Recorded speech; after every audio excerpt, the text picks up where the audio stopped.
Buongiorno, come stai?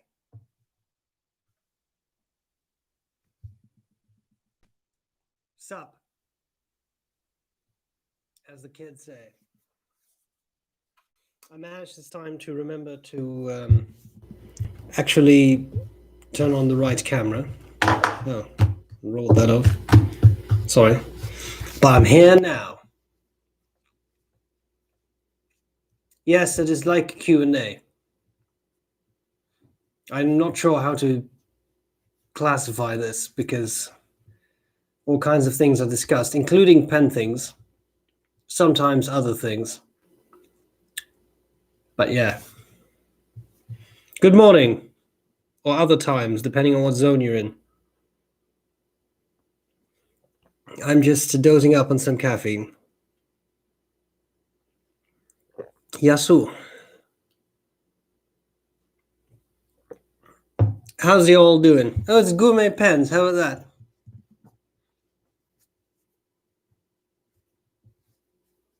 So far, so good. It's nice to see there's 41 people already. That's a lot of people. When you think about it, think of 41 people. If this was a real-life face-to-face setting, then many places we wouldn't be allowed to be together. Isn't it? So interesting that we can do it this way. Yeah.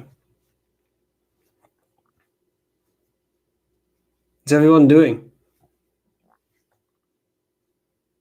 You're just sitting inside?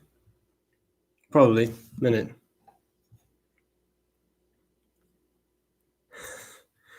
I've made some, Jenny, I enjoy this. I've made my own Roger. I painted a dollar store skeleton to look more realistic. Yeah, I saw them, and I was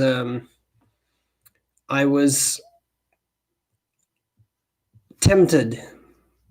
I was at Canadian Tire, which if you're not in Canada, you don't know what it is. But if you are in Canada, you know exactly what it is. It's hard to describe. It's a place where you can get your car service, where you can buy car things, but then it also has everything else, including like cooking stuff and household materials and hunting rifles and sports equipment. It's very strange. Anyway, I saw skeletons there, and I considered getting a nephew for Roger, but then I also realized that they were not the same as Roger. Nothing can be the same.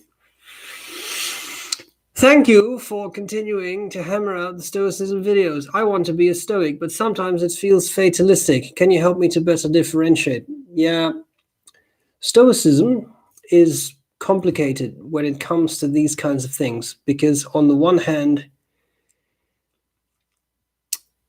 it's based on a type of determinism, but then on the other hand, the opening of the Enchiridion is also some things are within your control, some things are not within your control. So if everything is determined, then how can some things be within your control, and are they truly within your control? So this is a problem that the Stoics were chided for by a lot of competitor schools. And I think they ended up with a type of compatibilism, really, from a philosophical viewpoint. And they accepted that even though things are determined, you still have a responsibility to do the right thing. And that's complicated. Famous story related by Diogenes Laertius about Zeno, the founder of Stoicism, who was beating one of his slaves who, if I remember correctly, had stolen something. And slave knew a little bit about his master's teachings and said, yes, but I was fated to steal this. To which Zeno replied, yes, and you were fated to be beaten. I always found kind of comical. Anyway, there you have it. That is a complicated matter, though. So I try when I when I do practice stoicism, I try not to get too caught up in everything is determined or everything is free will, these kind of things. I just try to apply the practical principles. Some things are within your control, some things are not within your control. There is virtue, there is vice, and there are indifference. What can you do to modulate negative emotions? These kinds of things. That more so than the whole deterministic stuff, even though it is there and it is important, and it is, if you really want to make a study out of Stoicism, it is something that you have to think about and kind of reconcile with. I don't know if that makes it any better, but there we go. When faced with the choice of a steel and a gold nib, do you always opt for the gold nib for the extra $130? No. I think there are excellent steel nibs. I think, for example, of Leonardo, where the nibs in my mind have been very pleasant. I think of Faber-Castell, which has very nice steel nibs that I really enjoy. And I don't necessarily think a gold nib is always a necessary upgrade. It will sometimes give you a different writing experience. For example, the Leonardo steel nibs are quite stiff. The Leonardo gold nibs have a little bit more springiness to them. They are not flex nibs, and you will not be able to use them as a flex nib, but it's a somewhat softer writing experience. So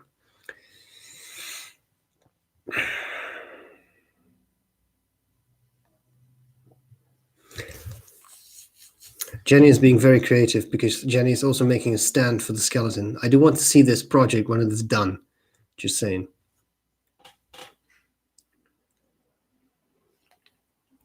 What is my favorite ink? Well, I'm not entirely impartial, but I do really like SBREBROWN. I enjoy that as an ink, and I've had a lot of fun with it. I've also really found that to be a very nice color. I like that brown a lot. Do I think that Mont Blanc and Visconti are any good? Well, I've reviewed a lot of both brands, so you can check out the dozens of reviews to get a more nuanced opinion. In principle, yes. With Visconti, I've had some quality control issues, which I think a lot of people have. But Mont Blanc, I've had some issues with the nib, so there are always issues. I mean, it depends a bit on what you consider good. They are not bad, I would say. Show us your currently inked pens. Well, I have 4. Here's 3. The LB6, the Konid King Size, and the Leonardo Furore. And there is the Tamanuri Studio. I don't think this is very big, so I don't think this necessarily has a name yet beyond the Ranga Model 5 that it really is, and that Mikau put a rushi on. I know that's not. I bet this is not how you put a rushi on, but you get the point. So there's that, and there's those 3. That's 4. I really try to keep it to 4, because otherwise it becomes a little overwhelming of what to use, what not to use, and then they dry out, and you have to clean up the dried out ink. So that's kind of what I do. So that's what I have. The reason I don't have that, this doesn't work too well. It's a really big pen.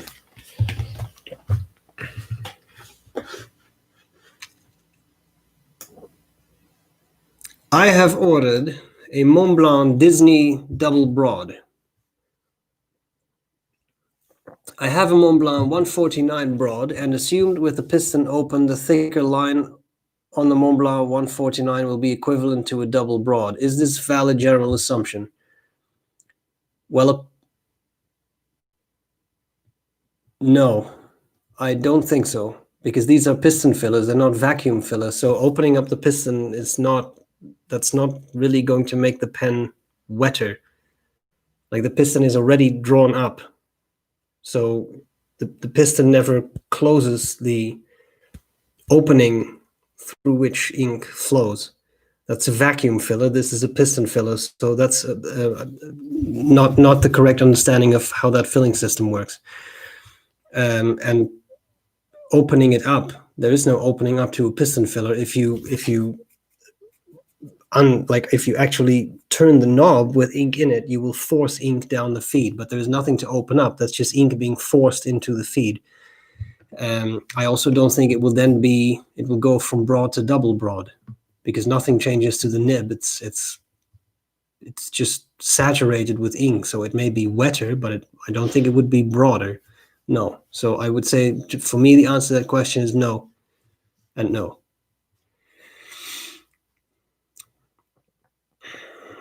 What else? Have you spent extended time in the UK? No, I have not. I have been to the UK at some point when I was younger. My grandparents lived in Bognor Regis, and I mainly remember the pebbled shores, because in the Netherlands all shores are sand and not pebbles. But my grandfather passed away when I was quite young, so that was not a very long stint that I was there anyway. That was really for visits, and I have visited London three times. Well, the most recent time was 2011, so that's been a long time too. So no, I haven't. I do like to try sometimes to imitate an accent, just because I find that a fun practice, another fun thing to do. It's just a weird thing. I just like to do that, because that's what you're adding, what you're getting at. I mean, if your flawless accent must use some of our regional ones. Well, thank you very much. It's very kind. I also make pronunciation errors, and definitely once in a while grammatical errors in English, because it's not my native tongue. But thank you. That's very kind of you. I appreciate it. But I haven't been there for a longer time. I have been in Scotland, by the way. It wasn't a holiday there. I would like to see Ireland at some point, because I think that I always see very pretty things, pictures of Ireland.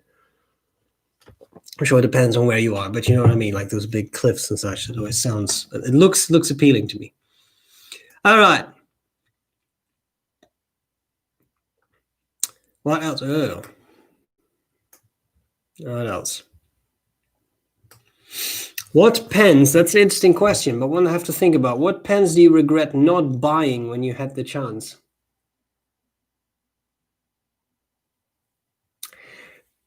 There is one, but I'm also not saying I would have bought it if I had the chance. But Monte Grappa has the brain pen, and given my interest in the brain, I would kind of like to own one, because it has brain cells on it, and it's a bit gimmicky, but it's also very cool.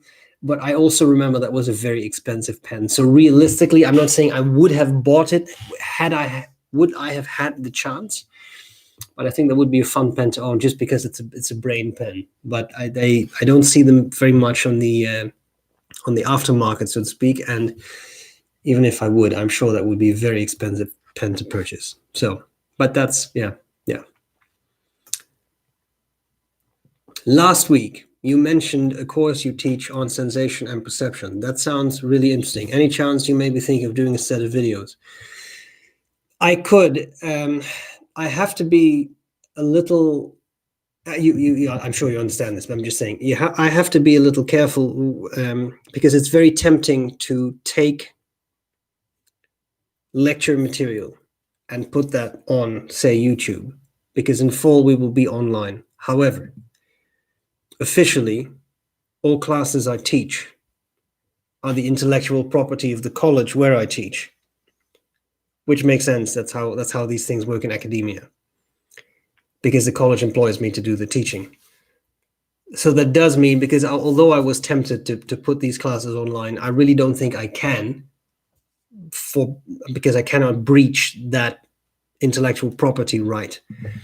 Having said that, there are some things that I know I want to do in a specific way. This sounds really vague, sorry, but there's some concepts I know I want to explain in a specific way, probably in some shorter videos, maybe with a whiteboard, these kinds of things for fall.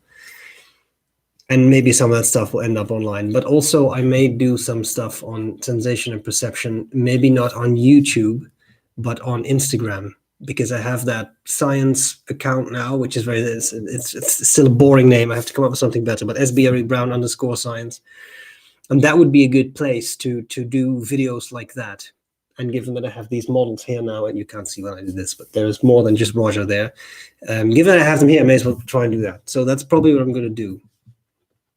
And then we can go over the senses. I mean, just do, this is an eye, and this is an ear, and this is how that works in the brain. Something like that, I think, will be fun.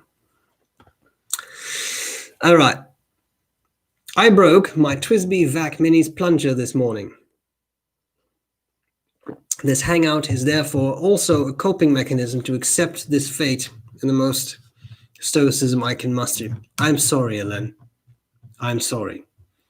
Doesn't TWSBI still have the thing they send you spare parts? They used to do it for free, and I think you do pay shipping now, but at least if you get a spare part, you can restore your Vac Mini, because it is a cute pen. And plus, for you, it's a full-size pen, so that's another fun thing. A few days ago, finished bottle of Mont Blanc Royal Blue. Buy a new one. New Royal Blue is lighter and more violet than the old one. Little bit disappointed. Well. I don't know. Their Royal Blue is not one that I use a lot. I have noticed that the Royal Blue is a little bit has a bit of a sort of violet sheen to it. When I say sheen, I mean it in the linguistic sense, not necessarily in the ink lover sense of sheen. Hue maybe is the right word, like a slightly purplish hue. I didn't know about it being lighter. Maybe they changed the formulation. They do sometimes. I don't know about this though. I mean, I'm not saying, I'm just speculating. And sometimes, I mean, that makes these things in batches. So I sometimes wonder if you always, I mean, you would think you always get exactly the same shade of ink, but I don't think you always do. I know that there was one. I am now really struggling to remember, but I remember there was one private reserve ink, which was usually a green, but they made a mistake with one batch and it came out as more of a gray. And I didn't fully understand. I have encyclopedia entries, at least on the gray version, maybe on the green one too. And I remember when I did that the Goulet Pen Company came and said, no, this is not what it looks like. It's not. That was a mistake they made in the batch. Flannel something. I want to say, it's too long ago. All I'm trying to say is I'm trying to convey the general point of, I suppose sometimes you could make an error in mixing. You would hope that wouldn't happen, but I suppose you can make mistakes. Companies can make mistakes too, and then you may end up with an ink that is actually different from what it usually is. So I'm sorry, but contact the seller and see what they say. Hello there. Say you visit a pen shop and try out a lot of different pens, but happen to not like any of them even after testing pens out for an hour and buy nothing. Can this be seen as rude? I'm sure it can be. Whether it really is a different matter. I think it also depends a bit on what kind of shop you're at. I've had wonderful experiences in, for example, Akkerman in The Hague, where not only these and me, but where I have seen people come in and try out 5 or 10 pens and leaving with nothing. Sometimes that's how it is. And of course, the shop is there to make money. I mean, so that's their income. So I'm sure they would rather sell a pen.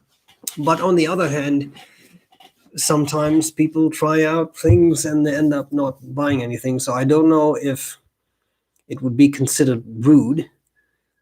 I think sometimes that's how it is. And if you come back next time, you will buy something because you remember their great service and allowing you to try out all the pens. Then at the end of the day, they still make some money. So I'm sure that will work out one way or another.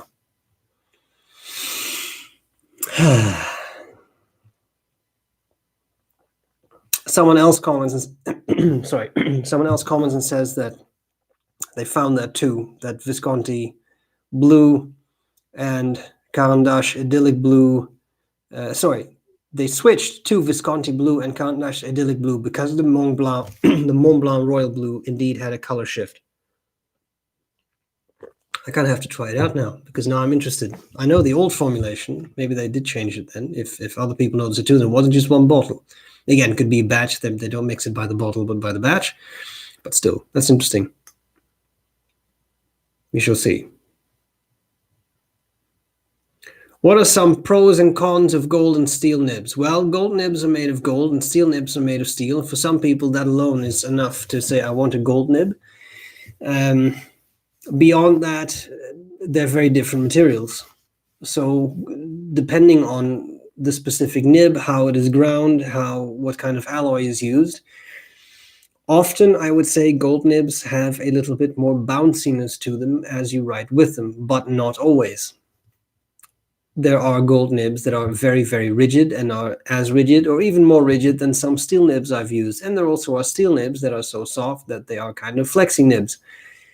Usually that is also marketed as a flex nib. Think of, for example, noodlers with the very deep slits in the nibs they make. So there is that. Steel, even when it is stainless steel, there really is no such thing. So at some point that nib could corrode. Gold nibs don't. I have never had a steel nib corrode, and I've used a lot of steel nibs for a long time. But theoretically, at some point, that steel nib would corrode. Now, I don't know if that happens in your lifetime, but theoretically. Those, I would say, are some of the main differences. And the obvious one, of course, is the price. Gold is more expensive than the steel alloys pen companies use, so you will pay more for a gold nib. What else? I've heard from a recent video that you own inks that you only use. I have restricted myself to Waterman Tifcaf Blue. Nice, good use of this. Tifcaf, for those of you not in the know, at some point I coined that. It's the ink formerly known as Florida, because Waterman continuously changes the names of their inks, which is very confusing. I think it's currently Serenity Blue. Anyway, I've restricted myself to Waterman Tifcaf Blue and Pilot Blue Black. Yeah, those are good inks. Solid inks. I should probably get a blue black at some point, Pilot Blue Black. Because the Waterman Blue Black is a little light, I find. Pilot Blue Black. I'm going to make a note of that. What are the inks you own and use on a regular basis? Well, there are a couple. There is SBREBROWN, which will not come as a surprise. I do really like that ink. I also use the Waterman Serenity Blue quite a lot. Ackerman Delft's Blauw I like as a somewhat lighter washable blue. I like Montblanc Corn Poppy Red. I like Montblanc Irish Green. Sometimes Montblanc Toffee Brown. But when given the choice between SBREBROWN and Toffee Brown, I do use the Waterman Blue Black. I use the Waterman Purple. I like that one. I forget the name, but they only have one purple. I use Schaefer Red. I also have a bottle of Schaefer Green, but that's misnamed. It's really Schaefer, some sort of teal. It's really not a green in my mind. Waterman Green is, but when it comes to green, I prefer Montblanc Irish Green. It's a nice, dark, well-shaded green, which I really like, more than an even green. Like the Waterman is it's just green. My friend Stephen, we had a discussion about this at some point, and he said something along the lines of, it's just green. Like it's nothing, it's not forest green, it's just green. And that's exactly what it is, and that works. But I like shading ink, so for me, I prefer the Irish Green. Anything else I use a lot? Aurora Black. When I ink up my Cross Darth Vader, I always have a black in it because it's black, but such a black. But I mean that pen needs a black or a red ink, and I found it to work really, really nicely with Aurora Black. So this one always has Aurora Black in it. I think that's roughly it. That's a bit more than two, but that's pretty much all, I would say.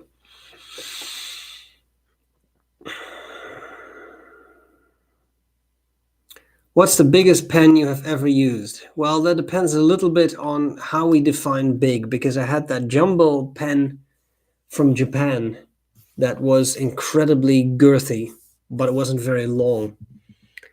As to like long pens in length, the Emperor, or I don't know which of these three.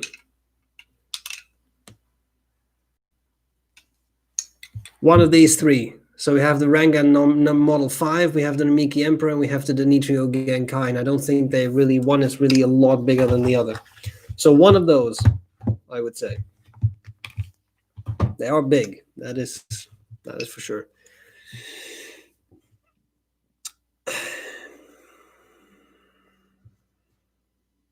What else do we have? Have you read Heisenberg? He cautioned about unconditionally embracing science. For example, how the use of light in an electron microscope can alter what we think we are seeing. Yes, that's really good. Short answer is no, I have not read him specifically, but this is kind of a quantum physics type thing, right? Which I think is also one of the most misunderstood and also abused fields of science in some people use, I'm not saying you do, but some people use that as well. That means that nothing is real and we cannot predict anything, which is not true. We can. It's absolutely sure that we do not understand everything completely yet, but so that, but that's interesting. It's an interesting viewpoint. And yes, the Heisenberg principle that I do know of, the uncertainty principle. And this, in a way, also ties into a lot of psychological science. Like a lot of things, we know there are many effects of experimenter effects or participant effects, which can both influence research. So, yeah, it's always an interesting thing to think about. What are the most juicy nibs out of the box? I really don't know. I really don't know. Sorry. That is such a subjective question. I don't know. There are thousands of pens out there, so I don't have a sort of a running list of these were the juiciest. Sorry. Do you play any musical instruments? No. No, I do not. And it's an interesting question to me because it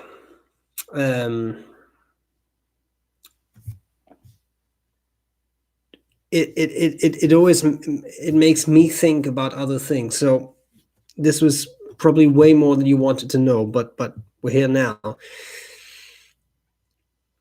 Creativity matters to me, but I cannot express creativity in a lot of traditional ways. So I don't play a musical instrument. I sure cannot sing. We all know this. I also I cannot paint or draw, and that's not a matter of just practice. I mean, I've had like art classes in high school for 6 years. It just doesn't work, which is fine. I don't have that basic talent.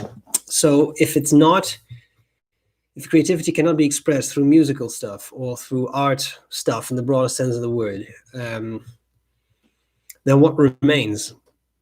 And to me, what remains is other outlets for creativity, such as, I mean, there is calligraphy, but I'm definitely not a master calligrapher, nor do I don't really have that ambition. But for me, creativity is expressed in a different way. For me, it is more a matter of coming up with things that I find entertaining and trying to do those. So I have kind of relegated Instagram for that. I used to do that on YouTube, but I mainly do it on Instagram now. But the stranger things, like the SBREBROWN Industries videos on Instagram, or the Professor and Lord Windermere reading something. Yesterday yesterday? I think so. I did the Raven. What's the day before? Could have been Friday. Anyway, like the Professor and Lord Windermere read the Raven. And that kind of stuff, that is something where I can express my creativity and try to look at something like that from a different perspective, from a strange perspective. And that's how I like to express my creativity. Again, this was way more than you bargained for. I'm sorry for this answer, but I hope that was interesting. But it is an interesting question, because if you don't have these avenues, like I also don't really have a sense of rhythm. So for me, playing an instrument is not like I've had like recorder. I had lessons when I was young, and it was not a success. Let's put it that way.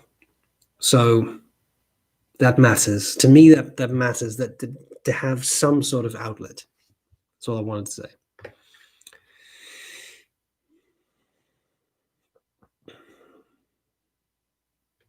Yeah, Jenny, listen, I say again, I need to see the skeleton when it's done. So that's your assignment. Will we see the Arusha Ranga in your personal pens? Yes. I have done a review. So that's up. And I have done just recently, I did a review, not a review, what is that? Like I put it, sorry, I put it in the personal pens, but it's not online yet. I'm just trying to look up when that's going up. Yes, on September 9th, so it's coming up. So it will be in that series as well, because I use it and I have kept it, and I didn't steal it. It was sent to me as a gift, but I really like it. So yes. Here we have the same question 6 times. Which nib size do you recommend? Fine or medium for everyday writing? Mont Blanc 146. I don't know. That depends on your handwriting. The smaller it is, the finer the nib you need. So I cannot answer that question. That's up for you to figure out. You have to see what nib size works for you and then get that. The trick that I have mentioned a number of times before is that if you write a lowercase e and the little bowl of the e is filled in with ink, then the nib is too broad. This is not my invention, but Peter Twidle's,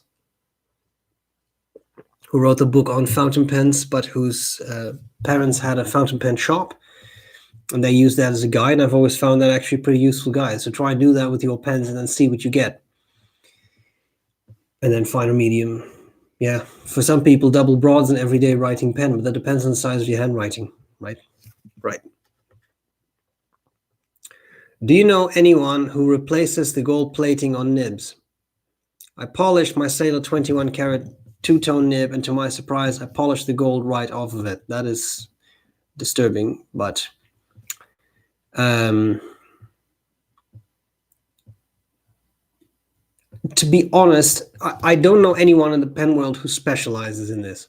I wonder if Greg Minuskin would be able to do it, because he's a nib retipper, which is something completely different from like gilding.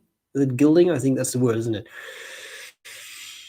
But to be honest, I would expect that any jeweler,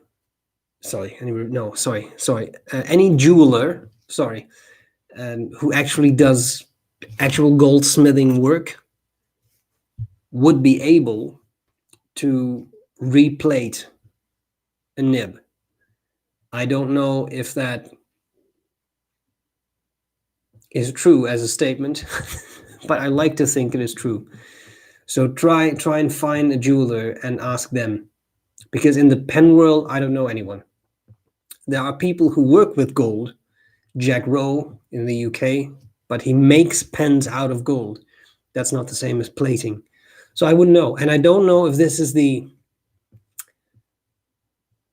I'm now struggling to find the word. Was it the purview, the specific portfolio of a nibmeister to do that? That's more adjusting of nibs. So I don't really have one person in mind, but maybe that will help. Here we have the same question on the Mont Blanc nibs 2 more times. I don't review. Sorry, need more tea. I don't recall you reviewing a Canalea. Any interest? I find them very pretty. I also find them very expensive for what they are. Here we have the question of Mont Blanc nibs 2 more times. So now at 10 times, I think the question has been answered at this point. At one point, I believe you were affiliated with Armando Simoni Club. Are you still? If you are, what do you do with for AC? No, I wrote the newsletter, but I don't anymore. And there was nothing like that. I've emphasized this because there tends to be I'm not saying that you do, I'm just saying there is a tendency for these kinds of things to spiral out of control tremendously within minutes, especially on Reddit. There was no falling out. There were no hard feelings. There was no bad things, but we just moved on. So now I think Elizabeth, Manu's wife, does the newsletter. And I don't. So I'm no longer affiliated with, but that's all I did. I did their newsletter, and I kind of did some upkeep on their website, but that was pretty much it. Sorry, I overscrolled. Give me 1 second. Here we have the Mont Blanc question again. So now we're up to 11 points.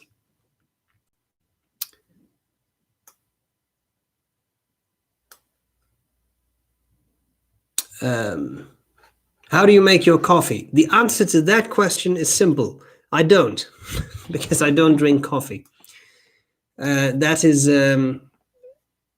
yeah, I just don't like it. That's not some sort of conviction or something. I just really don't like coffee, which can be confusing because a lot of people do, of course. But it's too bitter. It's too bitter for me. I really can't do that. So this, what I'm drinking now, is tea. In this case, again, the port barrel scented Assam, which is very good.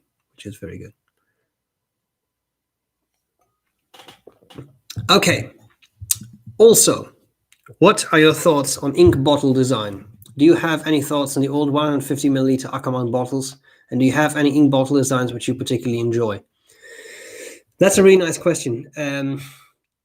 I do really like the Ackermann bottles. I do think the 150 milliliter bottles were very, very cool because they were so big.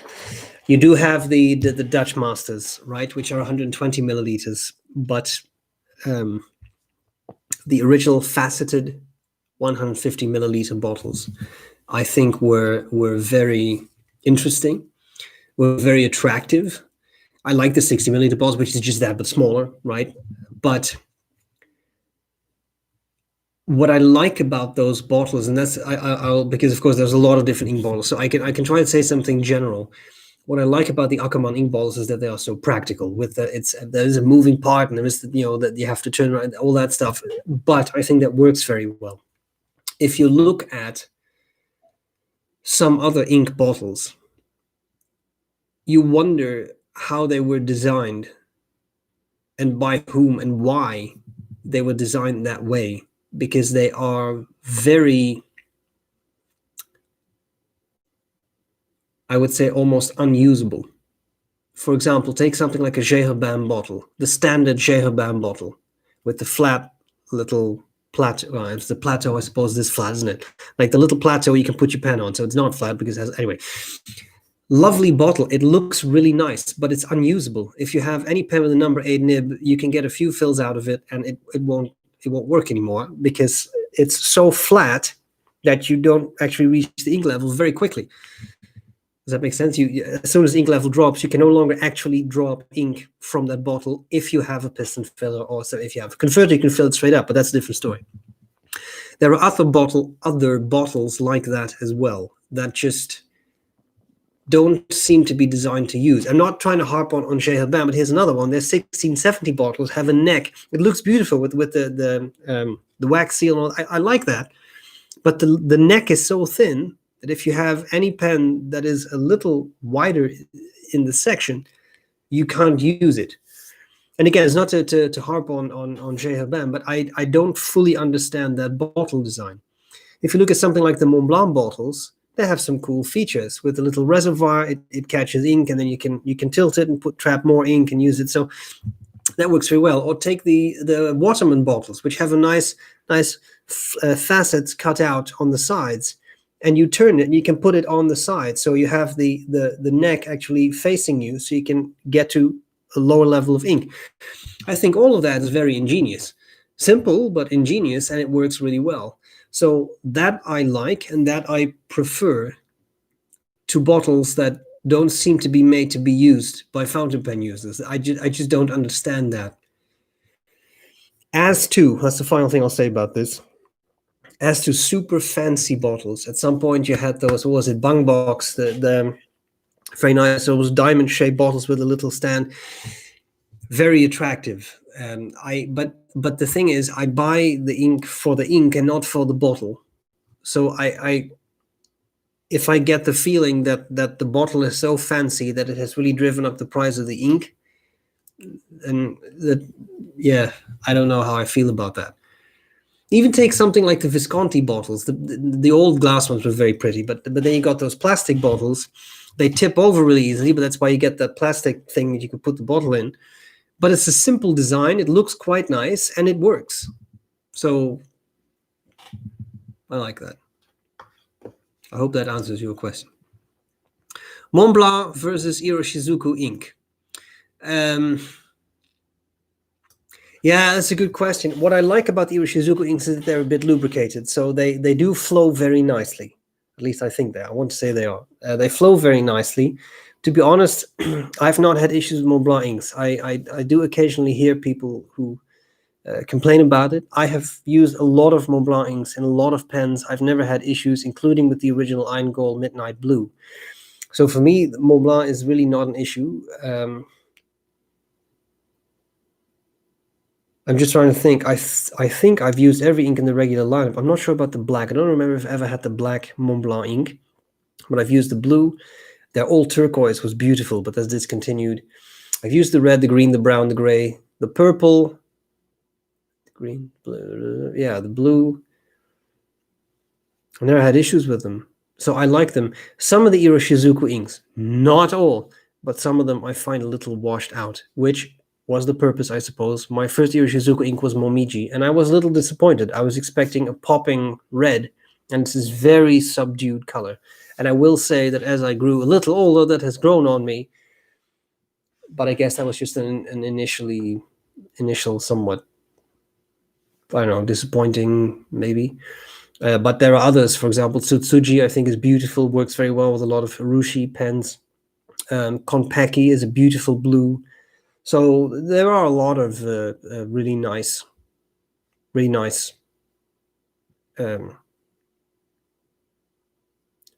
both Iroshizuku and Montblanc inks.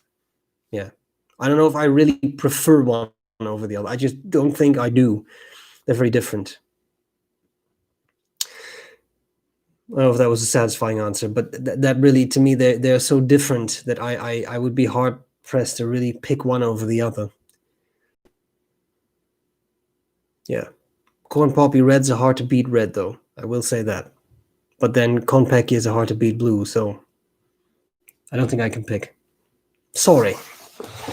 I got a Pelikan M1000 with a broad nib and had to return it due to hard starts. What is your experience with the broad Pelikan nibs?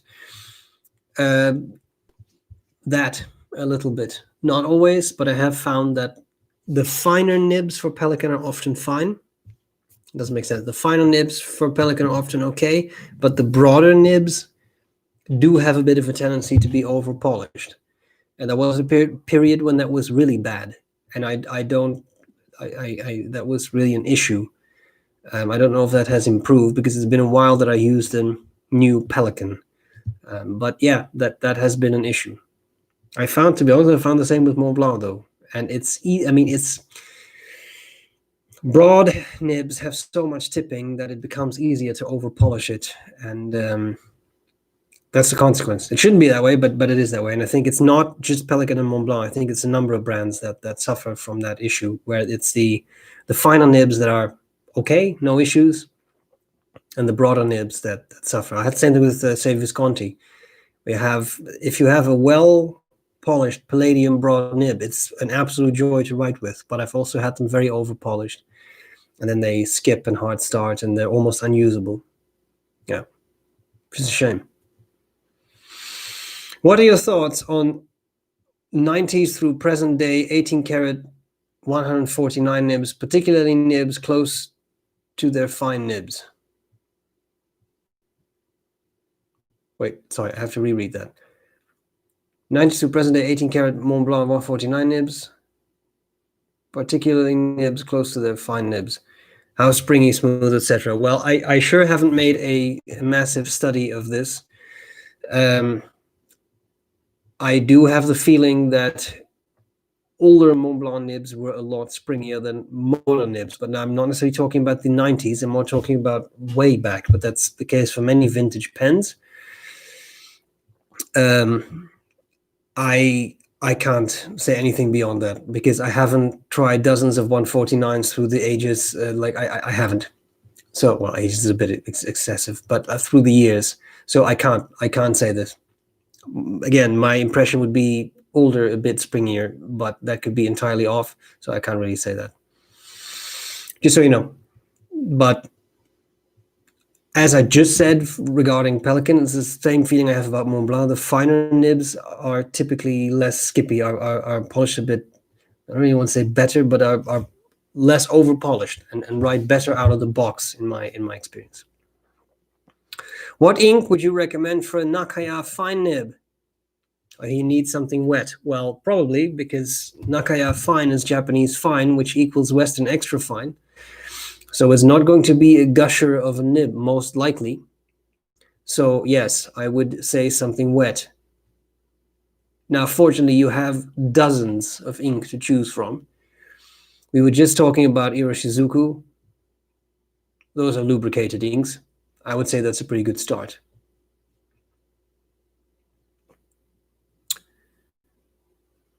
Yes, the Monte Grappa brain pen. Damien comments it is interesting, but yeah, 4,000 plus US, exactly. So I wouldn't that's too much. I don't want to spend that on a pen. But yeah, there we go.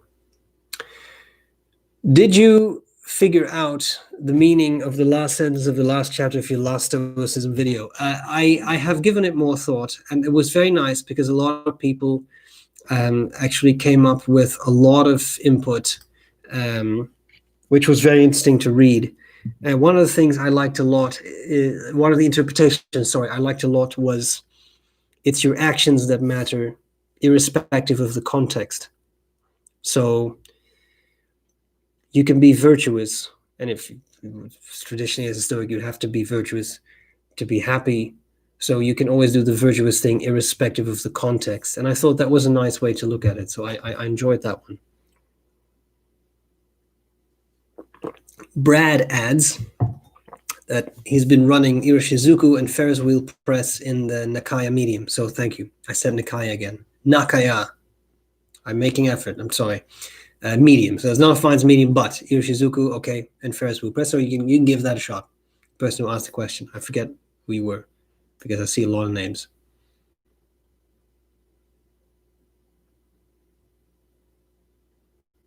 Pen friends. There we go. Okay. About TWSBI. Shipping during Corona seems to be a problem. My new cap to TWSBI 580 has taken months to get here. Have not yet received it. Yeah. I could imagine there would be a delay. I think there's delays everywhere in mail. Sometimes worse than other things. I have had some shipments come in from the United Kingdom that took well over 2 months, which usually is, what I get from the UK is usually not the fastest, but usually a good month does it. But more than 2 months, yeah, it happens. We all have to deal with it. Vladimir asks, are italic nibs as demanding of proper grip as architects are? Yes. Maybe not as demanding as an architect nib, but an italic nib, if you misalign it, it will either cut, depending on how crisp it is, it will cut into the paper, or you just won't get a good result out of it. So yes, it does require proper grip. As much as I like to call myself an italic user, I know I'm using them wrong. Not because of over-rotating, but because the way I hold pens horizontally. Is there a way for a nib grind to compensate for non-calligraphic grip? The same way obliques solve over-rotation problem. I think that is the solution then, to grind in a slightly oblique fashion. But I don't know. That's a question for a nibmeister. I would reach out to any nibmeister dual, and ask them what they could do, what they would recommend, and they will. I'm sure they will give you an answer that that will work.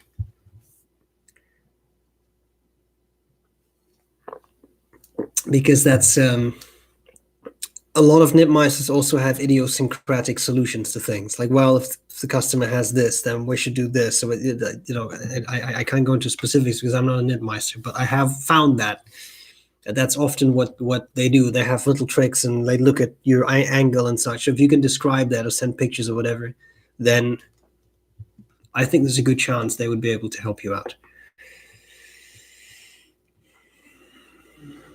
Undoing a pilot tank, I was trying to work out where the cartridge had gone. Yeah, those are eyedroppers. Yes, you can look for a long time. Yeah. Would you buy a Visconti steel nib? I really want the basic Eco Logic, but I'm worried about paying $150 for a steel nib pen. Yes, I would. In fact, I've had fewer issues with the Visconti steel nibs than with the palladium nibs. I found the steel nibs to be much more reliable, to be honest, throughout the different lines I have used. So, yeah, I would absolutely. I also don't think we should look down on steel nibs. A good steel nib can be a really pleasant writer. I know I've said this a lot of times, but something like the Faber-Castell E-Motion, those steel nibs, in my mind, outperform a number of gold nibs that I have used. And they're just humble steel. They're very stiff. They're not flexy, but they are super smooth and incredibly well tuned. They do not hard start, even the broads. A lot of fun. So I wouldn't worry about it.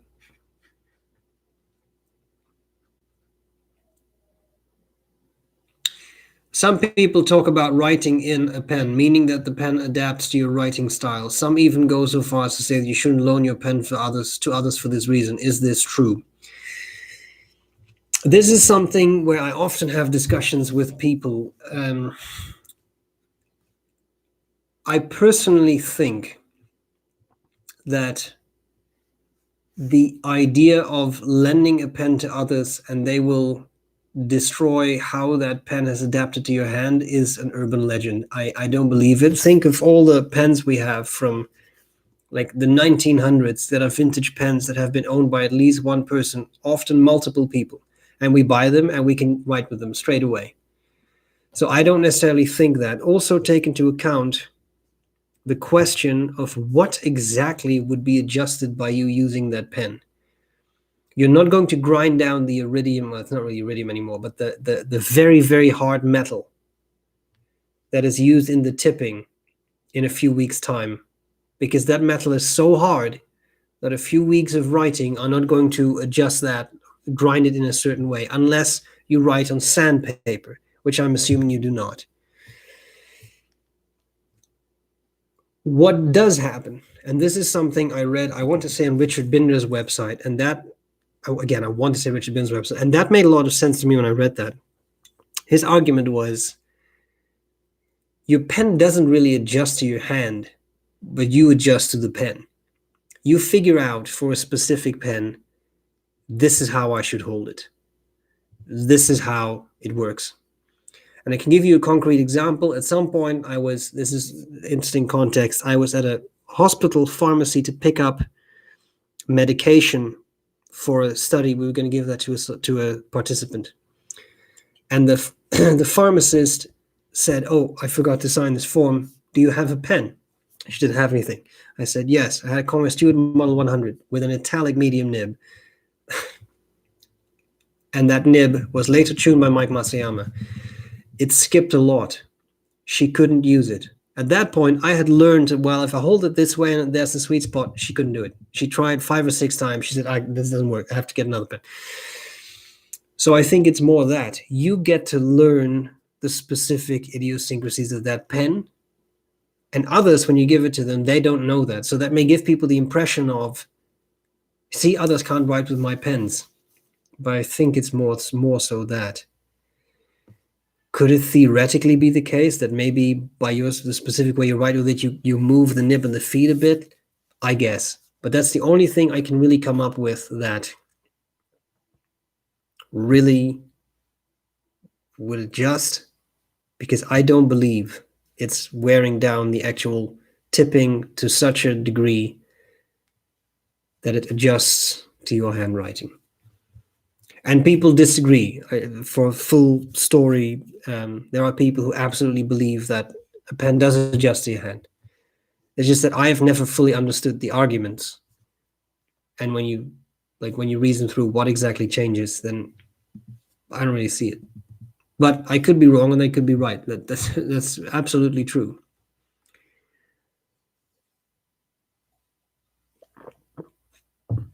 What's the name of the lightest blue ink? I don't know. But I do know that B.R.E has a couple of inks that are blue and that are incredibly light to the point where you can hardly read them. They are very pretty colors, but they are so light that it's hard to read them. I think it's something like Diabolo Mont. That's a very attractive turquoise type ink, but that gets to the point where it's almost illegible on paper. So that's a good contender in my mind.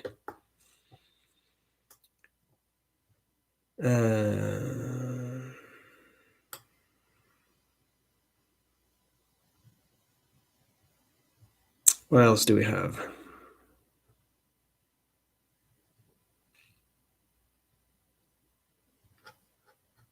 Yeah, this is more input on the question we had earlier. There's always a bit of a lag in this, right? On is it rude to try out pens and not buy anything? I think this is a nice way to look at it from Jenny. It may depend on how busy they were. If you keeping them from other customers, then it would be a bit rude to them and other customers. May also depend if the helper does other things to. There's other things. Yeah, you're keeping them from. Yeah, exactly. So I mean, to come back to Ackerman, Aziz and I have been there. And not just for us, but also for other people, we would be trying out a number of pens, and they have little trays. And at some point, you have a number of pens in them. I've tried this and I've tried that. But the people helping us would also at some point say, you know what, I'm just going to help that customer. You just keep trying these. And I help another customer, they come back to you, and they help another, and they come back. So I mean, if that is the case, it depends a bit on the shop. If it's a one person operation and you are trying out 30 pens and it takes an hour and there's 20 people behind you in line, well, yeah, then at that point I would say yes. Then it may get a little rude, especially if you then leave not buying anything. That's yeah. All right. What else? Hello, Simar. If you do not mind me asking as to the color of the Mikado in your collection. No, I do not mind you asking. It is Akatamanuri.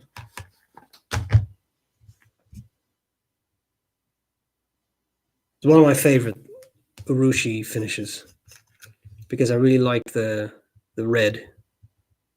I didn't bring my loop out, so I can't get too close to the camera. But yeah, it's in my mind, it's a very attractive finish. What else?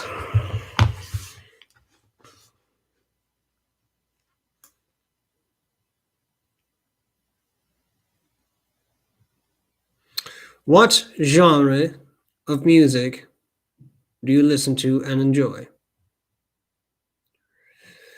There are a couple. I do like specific classical music. But that is a very broad statement, so it depends a bit on what kind of music. I like a number of Baroque composers. Think of something like say Mozart or so. Do like Bach. I do like Beethoven. Piano concertos are very nice. I also have the somewhat less common predilection towards Orthodox church music. I'm not Orthodox myself, but I do like Orthodox church music, especially the Greek Orthodox music, Byzantine music. I find that very interesting. To me, that is very soothing and calming.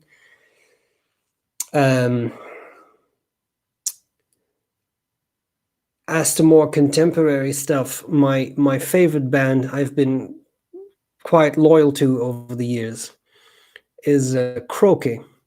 from Poland. They started off as three guys. They started off as an interesting take on klezmer type of Jewish music, but they have become something completely different, and they are now, their music is a mixture of klezmer. You can't call it klezmer. It's some sort of world Balkan jazz mixture I cannot describe. But look them up. Kroke, Kroke, on YouTube. You'll see what I mean. Especially look up their song Time. That's one of my favorites. I don't know how to describe it. And I think you either love it or you hate it. But I've really enjoyed it. I've enjoyed them over the years. And every album they launch is very different from the next. And they keep evolving. It's fascinating. I find it really fascinating music.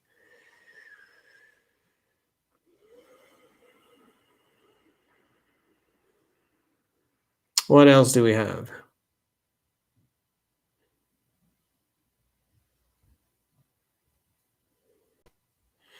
Seafood says, don't sell yourself short. You're funny, you do pretty good impressions, and you are not a bad actor. Thank you. I appreciate that. I appreciate it. Much scientific problem solving is highly creative, yet it tends not to be included in discussions of so-called canonical creative pursuits that are more artistic in nature. Yeah, that's also a nice way to look at it. Yes, that is an issue as well. Yeah. Is Google Plus still a thing? Referring to the video description, I actually don't think it is. I just have that thing that I copy. I should probably take out Google Plus because I don't think it exists anymore. It's a good point. All right. Good luck, everybody. I'm about to scroll.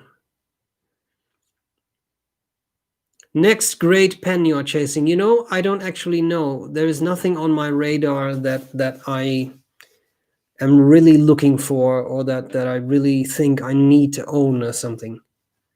We've just excluded the Monte Grappa Neuron, or what's the brain pen, simply because it's $4,000. So yeah, no, I simply don't know. There's nothing that I'm particularly excited for, or that I really feel I need to add to the pens I own, really. Which is interesting, but I just don't. I'm very happy with what I have. So, what flow properties do you like when it comes to inks? Iroshizuku Fukugaki is so wet it makes my Momento Zero medium to broad. I first time felt the ink flow so too wet. Well, I like wetter inks, but that's because I like wetter pens. But I do agree that sometimes it can be so wet that it's too much. It flows too much. I don't have an immediate image of Fukugaki. I've probably used it I think I've used all the Yoshizuku inks at some point or another, but I don't remember that one. You also have the opposite. At some point, this is very early on, I had Noodler's Whaler Sepia, and that ink is so dry. You may as well put sand in your converter. Like it doesn't, it barely even flows. Other inks as well, Gerben Lidete, beautiful color, but also very dry. So I tend to not prefer that end of the spectrum. I'd rather have an ink that's too wet than an ink that's too dry, but that's because of the way I like the pens to write. So for me, good flow, that matters. And on the wetter side, I don't find an issue, really. Beyond that, but that's not what you asked. I do like shading. I like shading in an ink. I don't really care for sheen. I don't really care for the sparkling inks and that kind of stuff. That's not really my jam. But I do like the shading. Yeah. It's very interesting because I find it fascinating that that's such a divisive topic. Some people really love shading, and some people want inks that are 100% solid colored and not a bit of shading. May depend on your application as well, and how you use them. But to me, the shading is I like that. I like that. Yeah. Anyway, so on the wetter end for me. Yeah, Jenny, you post pictures of Mini Roger on Instagram. Tag me in it, please. Look forward to it. Oh, this is good to know. Dutch Pen does replating. I am not sure who Dutch Pen is, but this is a gap in my knowledge. But the person asking about replating, Dutch Pen. Where do we find Dutch Pen? He asked, ? Will you review Visconti's Crystal Dream? Maybe. I didn't have a particular plan to do so, but I can see what I can do. I have some pens in the mail, but they're in the US, sent to a US mailbox, and we can't cross the border. So I have a number of pens from Appelboom that came in, including Moctezuma. But once the plague is over in 2035, 2040 at this rate, I may be able to get to those pens and review them. If Sailor 21 karat nibs are made from solid gold, how can you remove the gold plating? Not supposed to have plating unless the 21K are plated with 24 karat. Yeah, that's a really good question. But I suppose if you have a two-tone nib, to make it two-tone, there must be some plating. But then is the gold plating the plating? Or is the rhodium plating the plating if it's a solid, no, not solid gold, if it's 21 karat gold nib? I don't know. I would say that the rhodium would be the plating and the gold would be solid. So I don't know. I don't know. This is an interesting, very interesting question. I hadn't thought about. I have had in the past, occasionally, I've had plating come off of nibs. But to be honest, usually those were very cheap nibs. And a sailor nib is not a cheap nib. I've also heard the horror stories of people putting plated nibs in ultrasonic cleaners and the plating coming off. I haven't experienced that either. I did once have a discussion about that with Brian Anderson, who knows a lot about the restoration of pens, like a lot about the restoration of pens. And he said that that can happen in the ultrasonic cleaning, but that only happens if there already is damage. It's already coming off. It's not something that, like the ultrasonic cleaner is not something that should make the plating come off if it is on there perfectly well. Was that a sentence? Like if it's on, you know what I mean? If it's on there anyway, properly on there. So I don't know. I'm sorry though, because it sucks. But this is food for thought. I wonder if Annabelle could do it. I don't think she's here today, but Strings and Pedals on Instagram. She's the resident nib expert at Appelboom, but I know that she studied to be a jeweler. So I wonder if she would also be able to replate. I don't know, because I don't know if that's part of her, again, I'm going to say purview. Is that the word? I'm doubting it now. Anyway, her, like the portfolio of what her skill set, but as a jeweler, maybe she can. Maybe she can't. Who knows?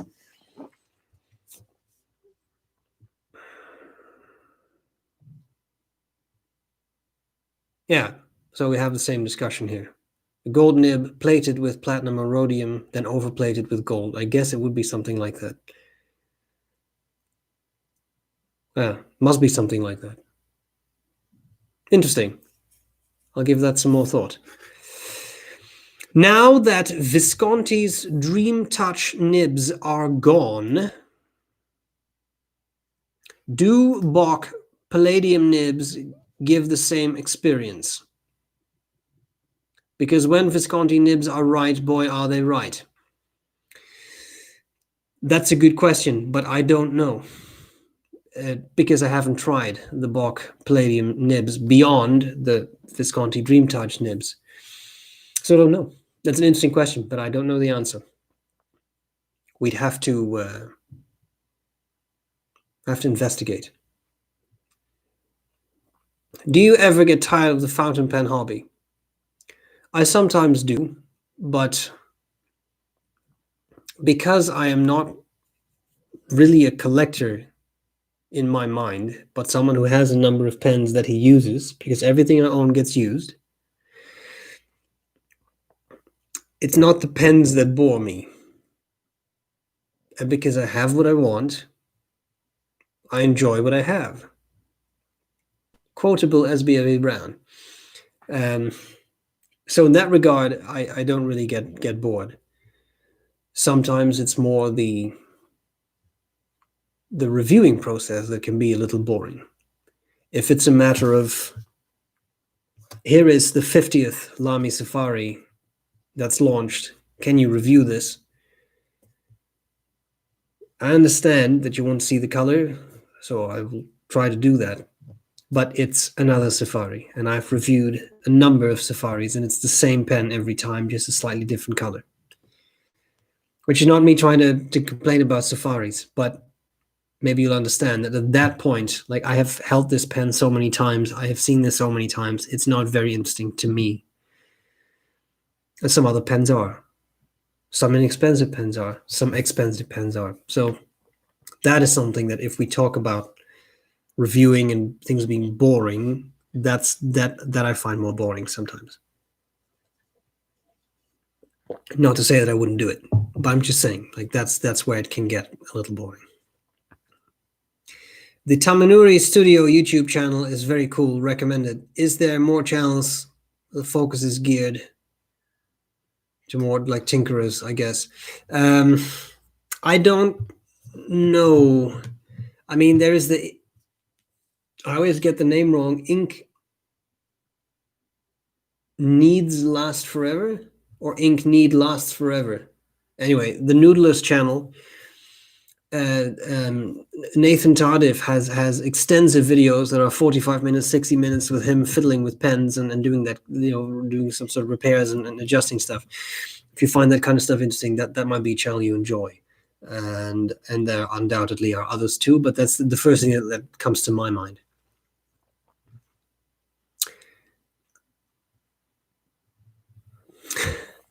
An idea that will make late question askers happy. How about a lightning round where you get to 20, when you get to 20 minutes from the end, you just try to quickly answer as many questions as you can. That would actually be kind of interesting.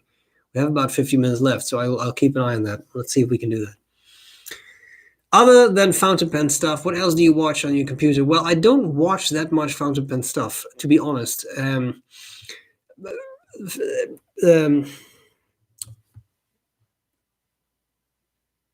What I do watch is I like to watch some scientific stuff. So I've mentioned him before, but Sam Webster has a very nice channel on anatomy, which I find very entertaining. I sometimes watch Dave Canterbury's channel, Wilderness Outfitters, which I find it entertaining. He has a very nice style of talking that I really enjoy. And he does some really cool stuff. I recently watched a series of videos he did about navigation, like how to use a compass or how to use a map. And it sounds like a very basic thing, but think about what was actually involved in using a compass so that you can navigate through an area you don't know. It's not as easy as it seems. And he has a very clear explanation style, which I really enjoy. So I like to watch that once in a while, not every day or something. Recently, what I've been watching, this is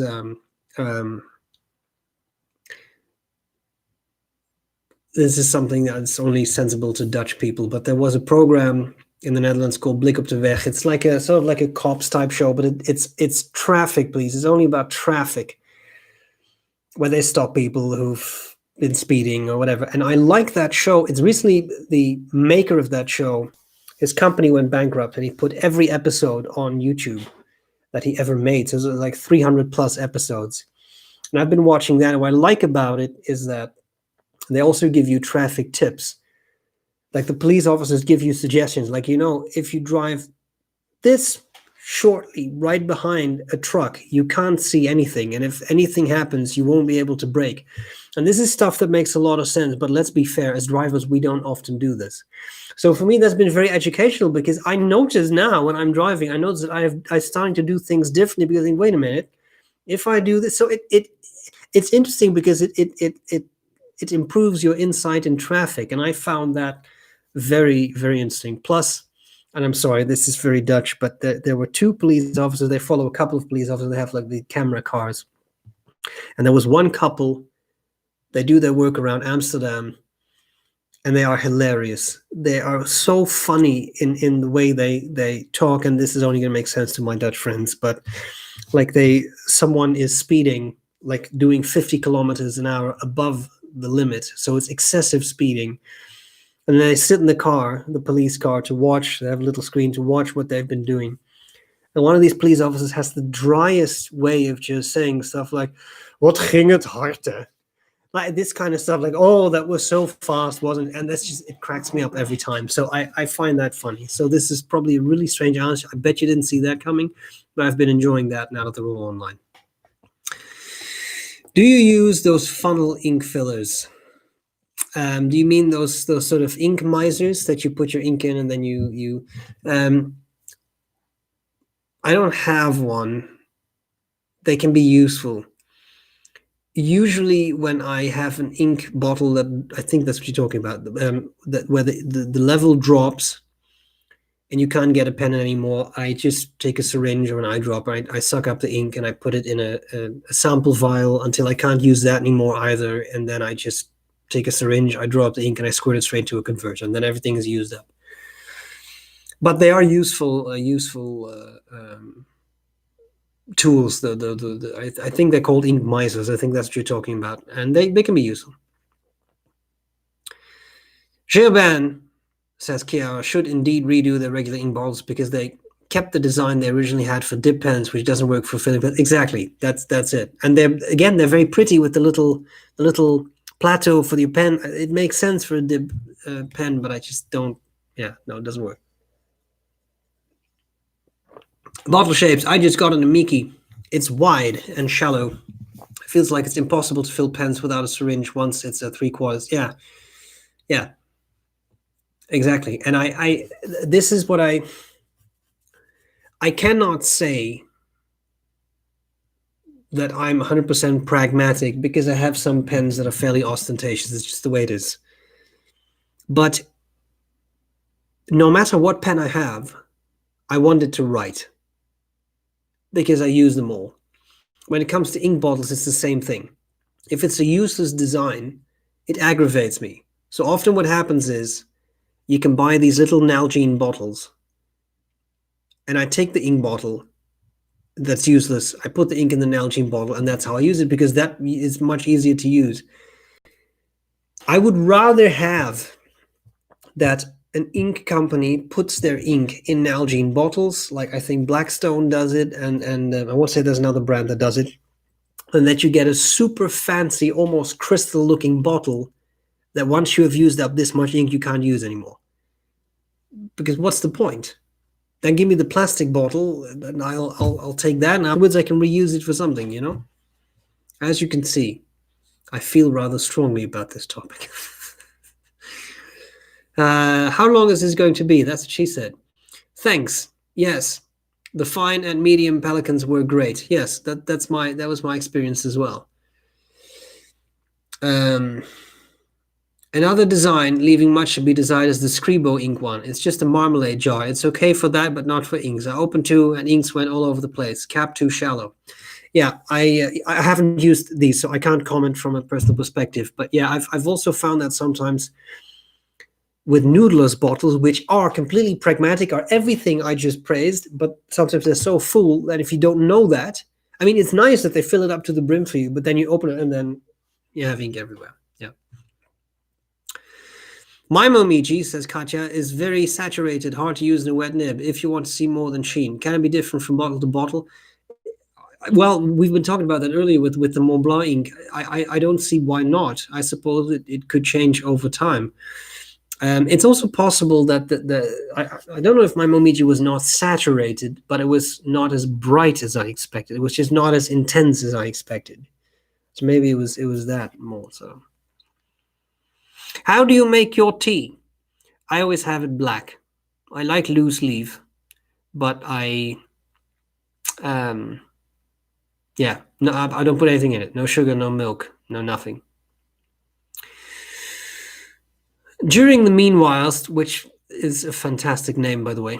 I like that screen name. Just to say, I really enjoy my SBREBROWN ink and my Visconti Van Gogh. It's Van Gogh, I have to put it that way, right? For Gogh in Dutch. It's lovely, thank you. I appreciate it, and I'm glad you like it.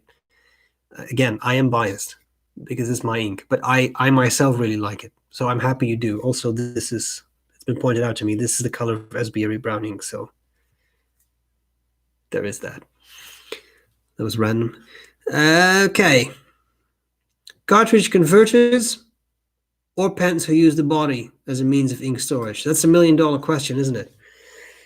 Here's the thing. When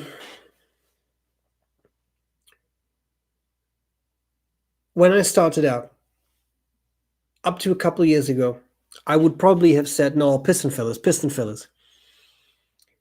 But at some point, I started to ask myself, and I think that was prompted by someone, but I don't know who that was. So I'm sorry for leaving that person out. It's not that I don't want to credit them, I just forgot. As pen users, we often assume that above a certain price, a pen has to be a piston filler.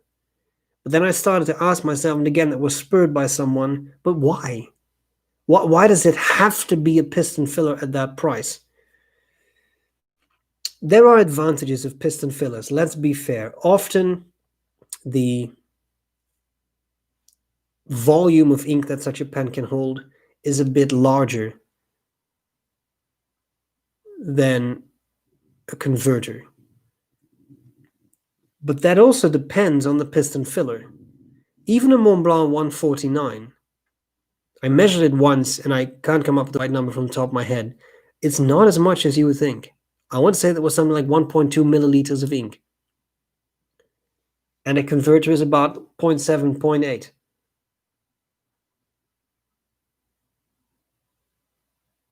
So it's not like you suddenly have twice as much ink or 3 times as much ink. And that's a Montblanc 149. That's a wide barrel. Well, not this wide, but you know what I mean. If you really want to have a massive capacity, then you have to look at something like an eyedropper or a one-way shutoff valve like this. I'm just going to pull out this Genkai. This is basically all ink. So this holds a lot of ink, right? Another issue with a cartridge converter over a piston filler is that a cartridge converter is way easier to clean. You can take out the converter, you can flush it with a syringe, you're done.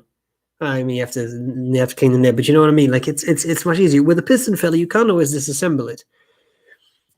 Pelican M800, Pelican M1000 are easy. With a Twisby wrench, you can disassemble them, but 600 you can't, 400 you can't, 200 you can't. At least not as easily. That's not something I would recommend. I tried it with a 200, couldn't put it back together. That had to be sent back. So they're not all meant to be disassembled. 149 you cannot disassemble without a tool. 146 you cannot disassemble without a tool. If you do use the tool, you void your warranty. So you have to be really sure you want to do that. Cartridge converter is much simpler. Now sometimes it becomes a bit of an issue. Take my LB5. I love that pen. Cross point nib, fantastic nib, but ultra broad and a Sailor converter. So it has a tiny ink capacity. Well, in that case, if that pen would be a piston filler, I would love it. So I don't know if I have a clear preference of one over the other. I really think it depends on what you do with it and how you use it. Sometimes, if you're on the road a lot, piston filler can be useful. But don't forget that if you're on the road, a piston filler is very hard to fill because you need to carry bottled ink, or at the very least a sample vial of ink or something. Cartridge converter, I think of someone like a student. Are you going to ink up a piston filler in class? Where you're going to put out your bottle of ink and your cloth and you're going to do all that? Or are you just going to pop in another cartridge? Which is literally like 5 seconds, right? So you also have to look at that. So for me, I don't think I have a clear preference. I have some piston fillers. I have some one-way shutoff valves. I have, which sort of eyedropper, right? Basically an eyedropper system with a little extra moving part. I have a vacuum filler, but that's a Wing Sung, but I have a vacuum filler pen. I have other vacuum fillers in the Visconti power fillers. I have piston fillers. I have cartridge converters. I like them all, but for different reasons, different applications. A very long answer. I'm sorry, but that's where I stand. So and that's not because I don't want to say one is better than the other, but I really think it depends on the context in which you use it and what you really want. Because people also, I think, overestimate how much more ink a piston filler holds. Often, in my experience, it's not that much more than a good cartridge converter. And then this final thing I will say, my Oldwin Classic always has a refilled Waterman cartridge, which holds more ink than any converter. So there's also that option. If you can fit one of the big international long cartridges in it, then you really have a pretty decent ink capacity. All right.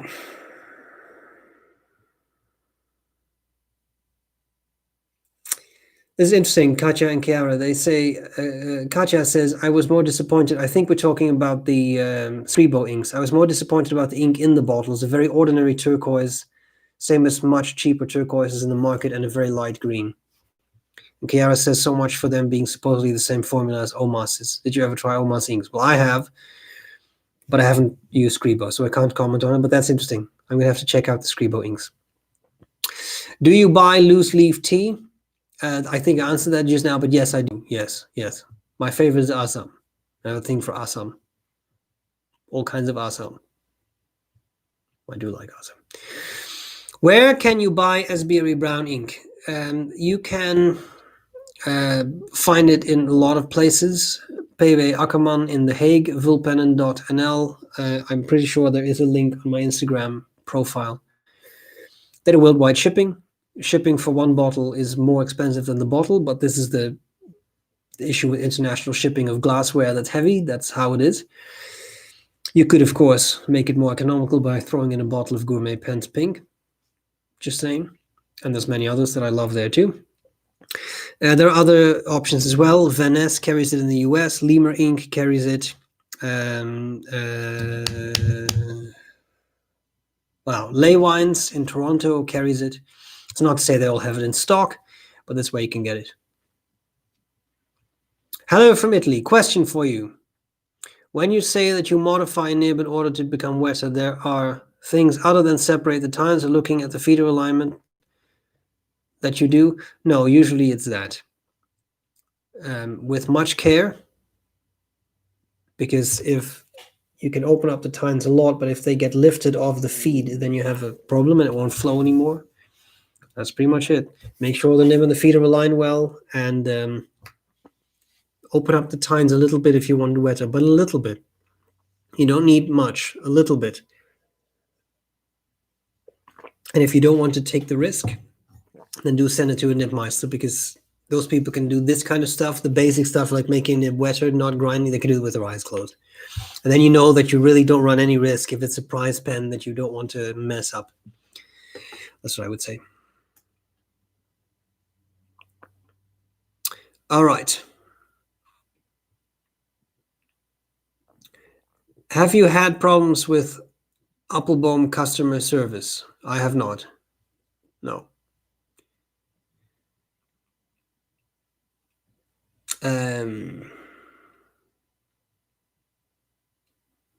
Yeah, that's a good point from Andrew. Lending pens to others, surely a definition of torture. I used to get this in classes from other students who knew I carried a lot of pens. In the end, I carried a cheapie I could bear to lend. Yeah, that's often what I do too. When people want to lend a pen or want to borrow a pen.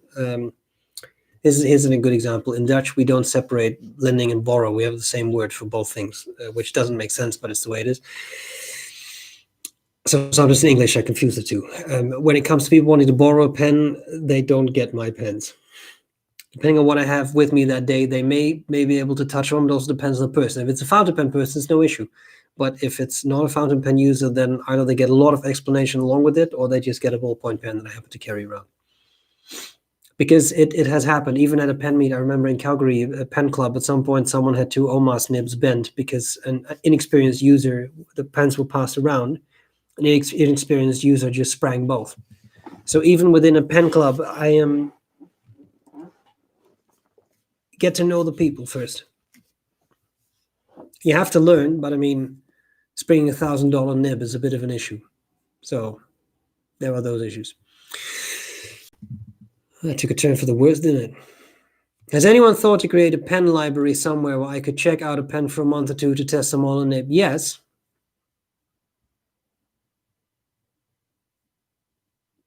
But what's it called? Sorry, give me 1 second. There is a gentleman. Thing I mentioned. Sorry, I didn't see that yet.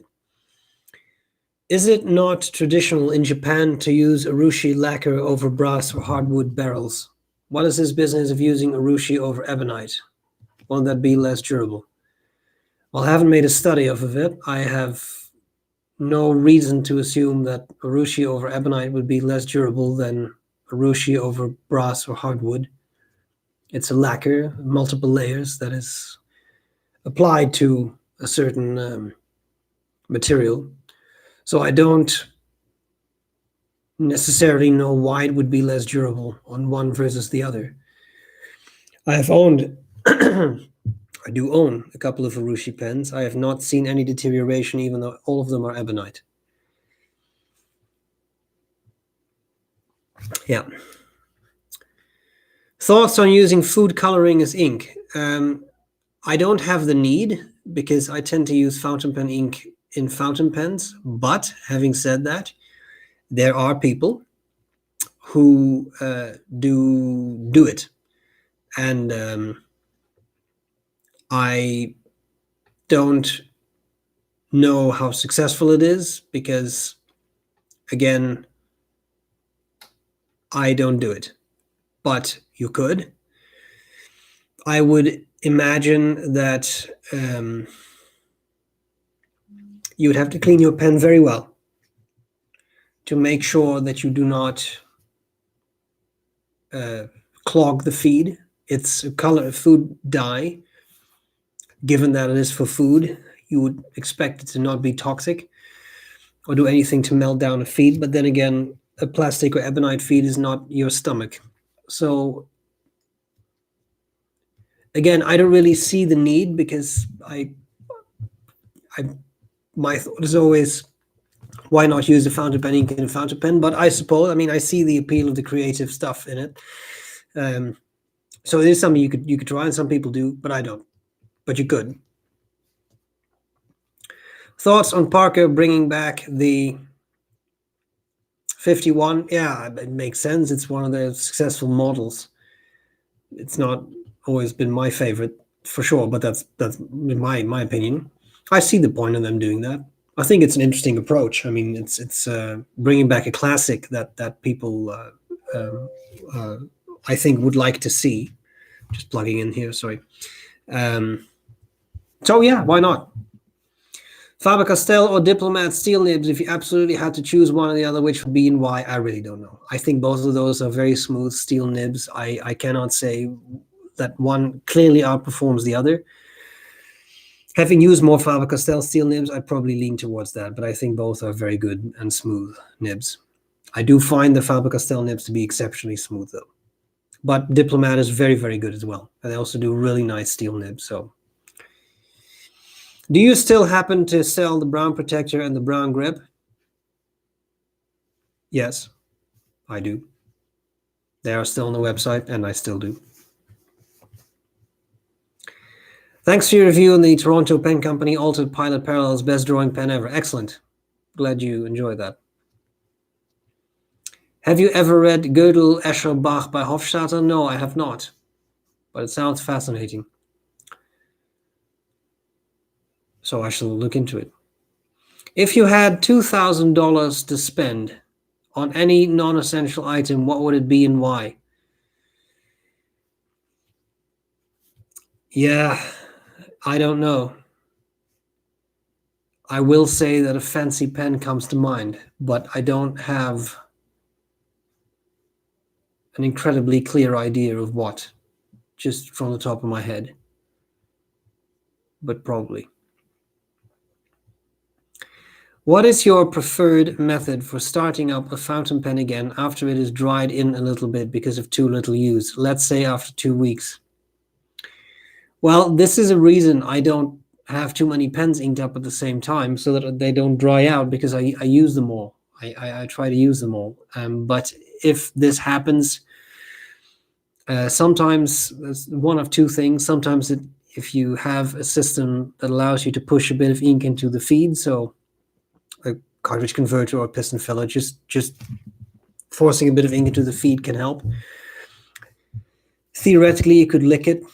I don't necessarily recommend going around licking pens, simply because I'm always a little worried. There's all kinds of stuff in your saliva, and you don't want to get something to grow in your pen, which potentially could happen. So you can always, like, a quick dip in a cup of water to just flush out that dryness, just get rid of the dry bits. That sometimes helps too. So it's just an idea. What else? Penboy Roy is here. Tom and him are recording a podcast as we speak. Well. There you go. It was fun to be on Roy's podcast. Hello. Yeah, it's nice to have you here. It's interesting. Me and Roy are recording a podcast right now and checking out your live video. It's on mute, so we can't hear what you're saying. Give Roy the finger if you read this. No, I wouldn't give Roy the finger because he's nice. The question is if I can do the next 30 seconds in the Christopher Walken fight. I could. I still want to do a review that way. Some people would be fairly annoyed, I think. All right. I've had flow problems with pens. I was told to soak the section overnight or even for a few days. Overnight work? Yeah, I think so. Yeah. It's yeah, that can help make get rid of anything. And then again, an ultrasonic cleaner can be helpful to get any dried bits, gunky bits out. Yeah. On the boring issue, do you ever have the crisis of faith where you feel like you don't use your pens enough to warrant your non-collection?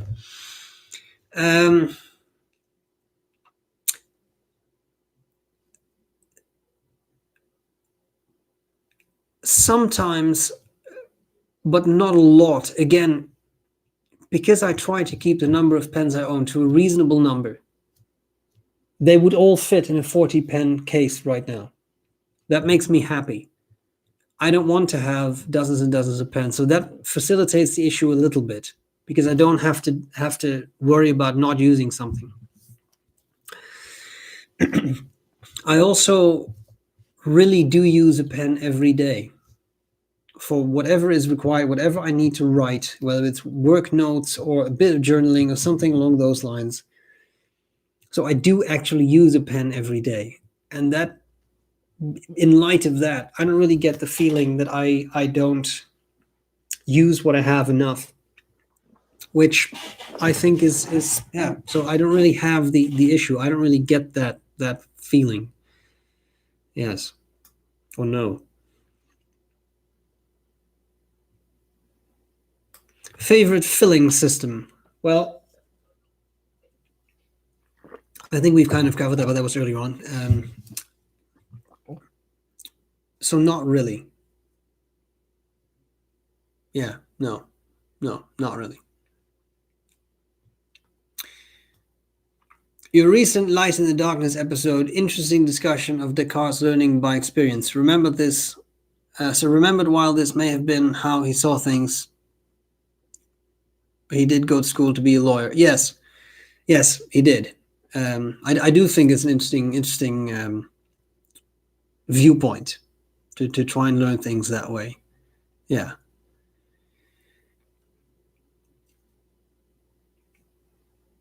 Between jewelry polishing cloth and toilet paper, what's your preferred disposable material for pen cleaning? I think that covers it.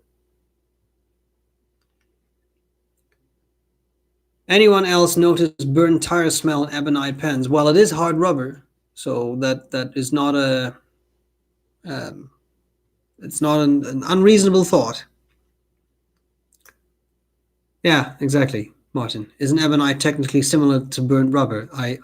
Yeah, tis. Greetings from Tilburg. Greetings back. What else do we have? I didn't know you spoke Dutch. Yeah, of course. Tuurlijk. Man. Ja, wat zei ik er nou? Ik ben geboren in Tilburg. That's actually true. Sorry, I wasn't offensive. But yeah, no, nee. Ik ben geboren en getogen in Nederland. Dus ik kan gewoon natuurlijk vloeiend Nederlands spreken. Sorry, my friends. I was just rambling in Dutch. And I am actually born in Tilburg. I always tell people this, foreign people especially, the story of, there is one Dutch pen show. It's in Tilburg. That's the city where I was born. That's why the show is there. It's in honor of me being born there, me doing all these reviews, which of course is complete nonsense. It amuses me. It just does. I'm sorry.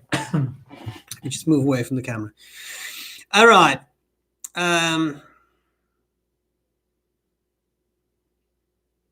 Are you still using your Visconti traveling inkwell? I actually sold the original Visconti traveling inkwell, but I do have the new inkwell made by Penader, which is very similar concept.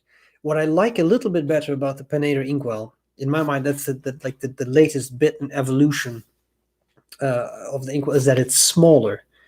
It's about this size. And the nice thing about that is that it's much more portable. The Visconti inkwells were quite big and in my mind a little hard to carry. Of course, I guess they held a bit more ink, although, but they must have held more ink.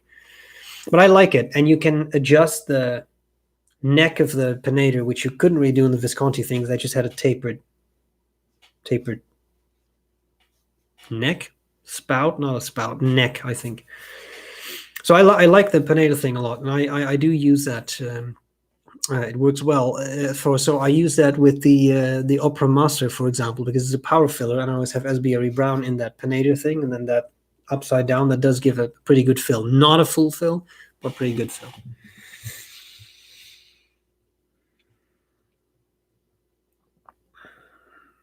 What else?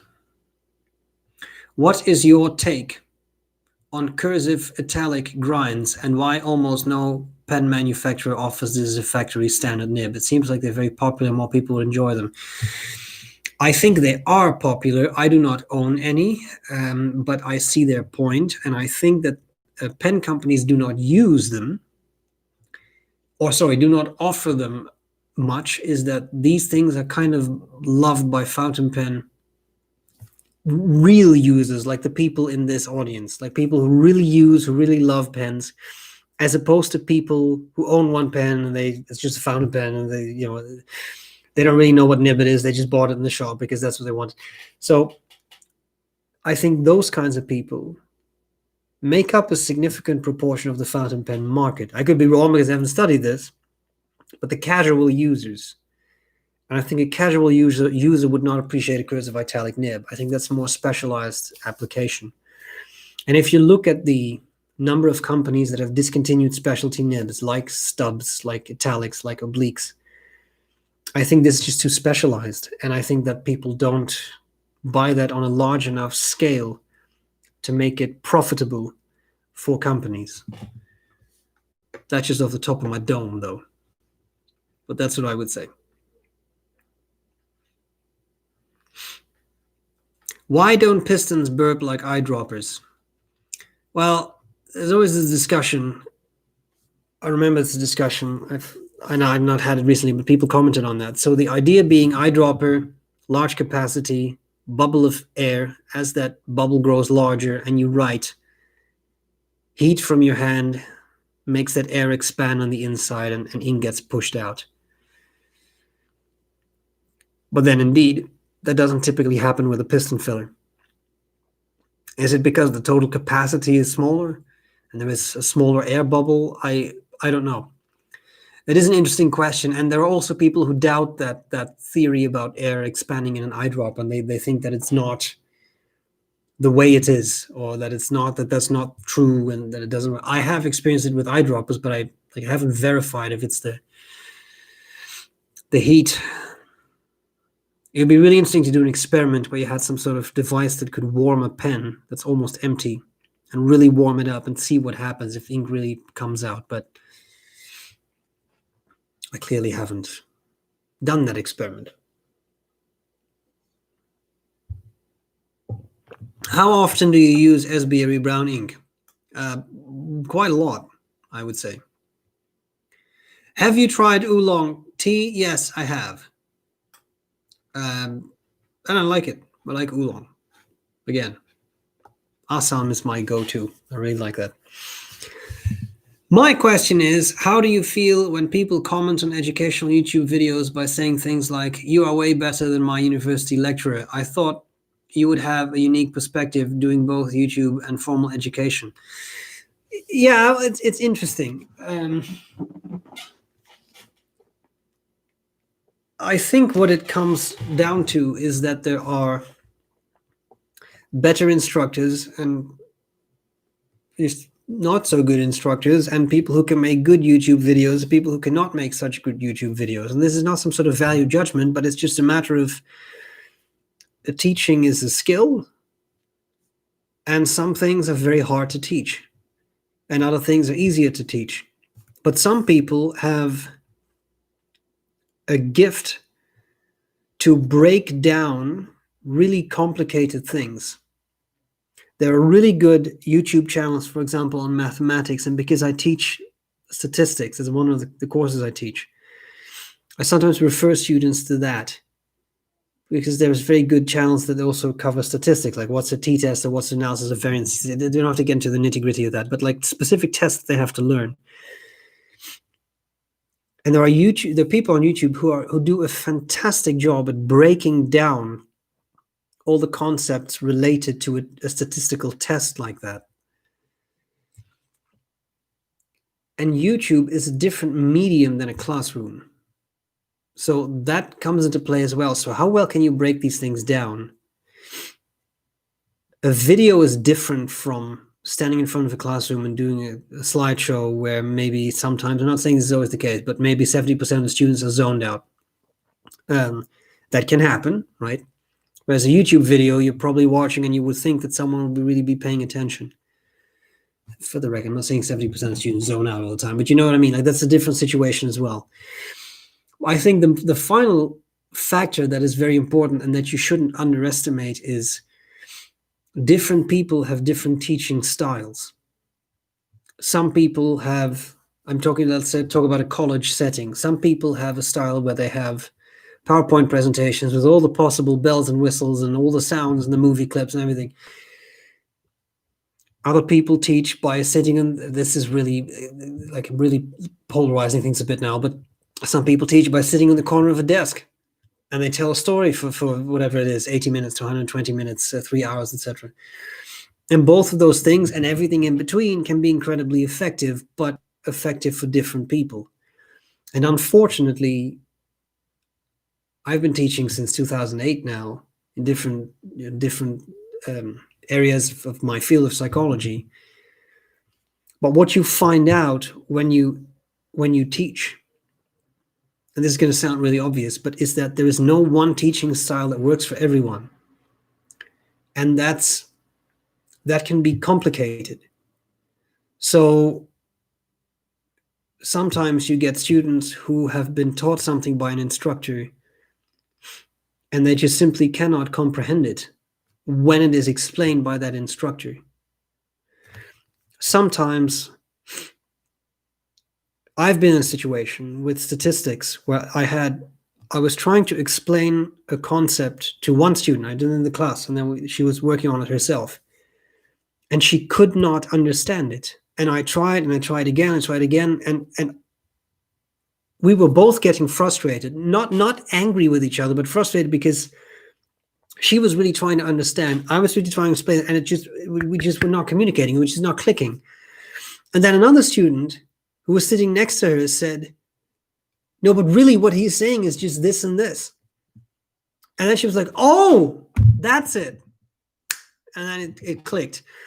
And that happens too. And that's very interesting, that sometimes you get stuck in trying to explain something in a certain way, and you can adjust that, and you can maybe adjust it again, but then you've kind of, your arsenal's run dry, and you're stuck at I can't explain this any other way to you. I don't know how else to clarify this.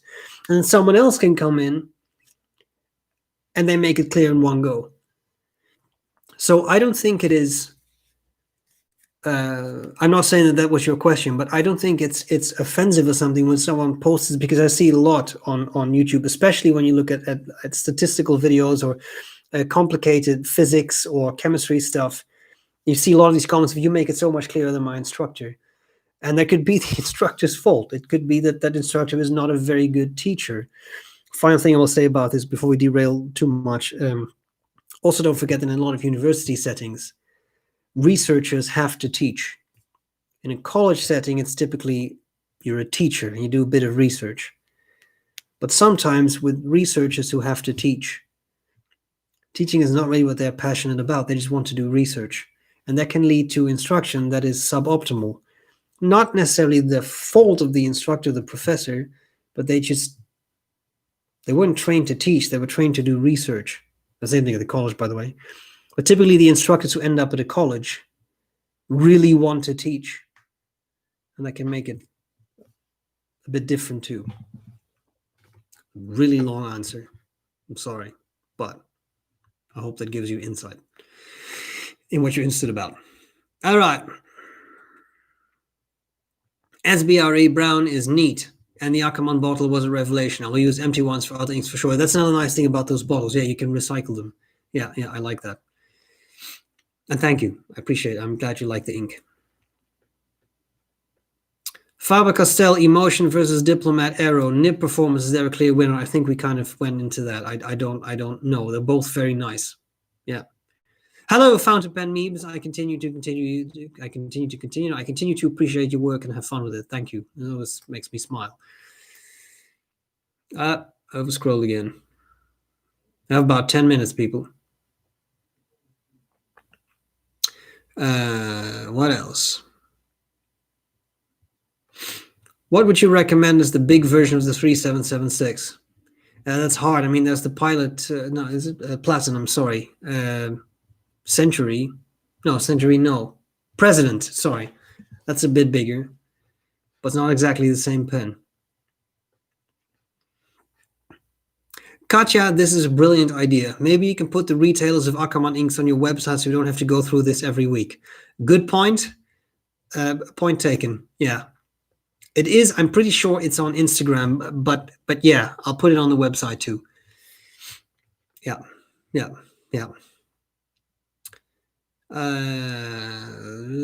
Do you have any fountain pens that have non-clip like Japanese Urushi pens? Yeah, but only the Urushi pens, I think. Yeah. What is your take on the Nakaya dorsal fin? It's not my type of pen, but it's an attractive pen, an original design. I really appreciate it for what it is. I don't think I would own one anytime soon. How to make 14-karat nibs flex more? Elongate the tines, or make tines thinner, or make nib thinner? I think all three, actually. I'm not saying how easy that is to do yourself, but you could. Were you a football fan when you were in the Netherlands? I have never been a football fan. It's not, but to be honest, I don't watch any sports. I don't, for some reason, I don't have the patience to sit down and watch people like play with the ball. Like I no, and it's not like I don't. To each his own. But any sports, I just can't do it.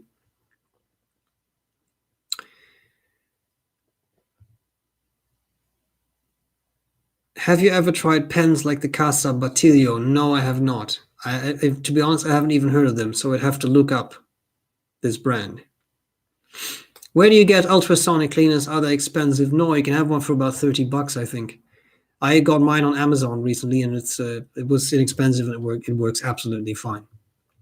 You can use for all sorts of things. Jewelry, if you have. That's pretty much all that comes to mind right now, but pen nibs works well. Yep. How do you feel about the new Parker 51? We talked about that. Your thoughts on caffeine dependency of people to function properly, coffee for waking up in the morning, for example? No, that's absolutely a thing. Yeah, because you start to expect that caffeine boost, and it works. Caffeine also competes with adenosine, like in your brain. When a lot of adenosine binds to receptors, that happens over the day, you slowly get tired. So caffeine competitively binds those receptors, and when that happens, then you don't get the tiredness. So it's actually true. It's not a psychological effect. It's an actual like neurophysiological effect that caffeine does make you more attentive. And people absolutely can get dependent on it. Yeah. Which pen would you take camping? Yeah, I'm not sure I would necessarily.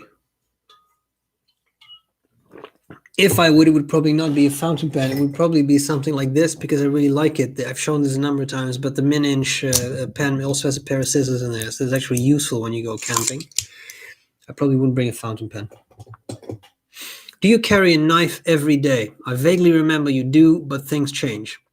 If so, what knife? Well, I have a few, and I always like to point out this is not carried out of some sort of aggressive purposes, but I do use it. For example, at work, back in the day when we would go to work, I would get in quite a couple of parcels there, like say anatomical models, which again you can't see, but trust me, they are there. Or textbooks that would come in, etc. And then I would open up the parcels with that. I have a couple. I'm not going to go over each and every one of them, but I have a thing for classic looking pens. So I like wood scales or bone scales and that kind of stuff. I like that more than the super tactical looking pens. I do have a very nice zero tolerance knife that a friend gave me that I do carry around a lot too. But more that like that. My and that's not a super tactical looking knife. My issue with the super intense tactical like black knives, etc., is that it looks very aggressive. And a somewhat more classic knife, again, something that looks like your granddad may have carried it, typically doesn't evoke that response in people of like, oh, what's that? So that was my reason.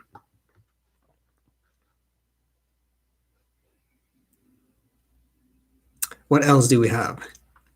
Can you please show your LB6? I can show my LB6. Here is my LB6. Yes. What else? What else? I have about 3 minutes. What else?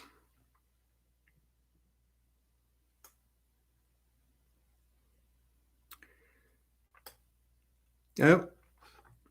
When lecturing, you get live feedback from faces. Yeah, that is true. I do wish I could edit my lectures like I do my YouTube videos, which is why I love creating video lectures for online courses. Yeah, it's yeah, this is something that I do find a challenge, because when you're in a classroom, at some point you see responses from students. You see that they get it, or also very informative, probably more informative, you see when they don't get it. And when they start to look puzzled or start to look out the window in a bored fashion, then you know that you need to switch gears and do something, explain something in a different way, or go over something again, or move on. But online, you can't. And the online teaching is very much like this. So I can't see anyone. I just see a screen.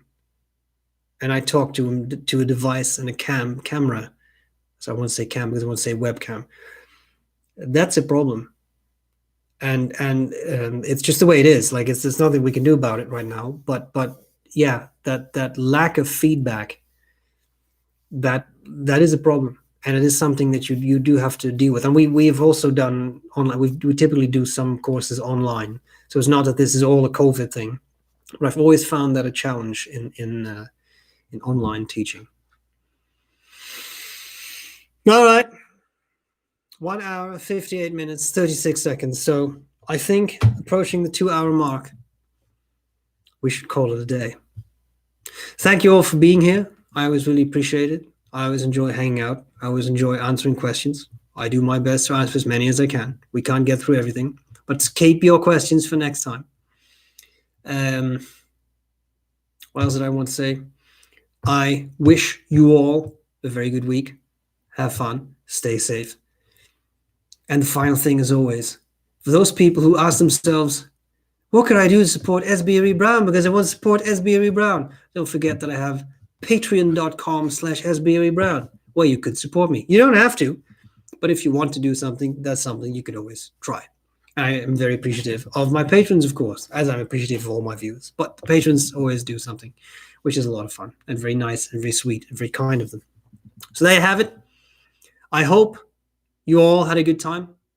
I will probably see you next week. Why not? Have a good week. Stay safe. Bye.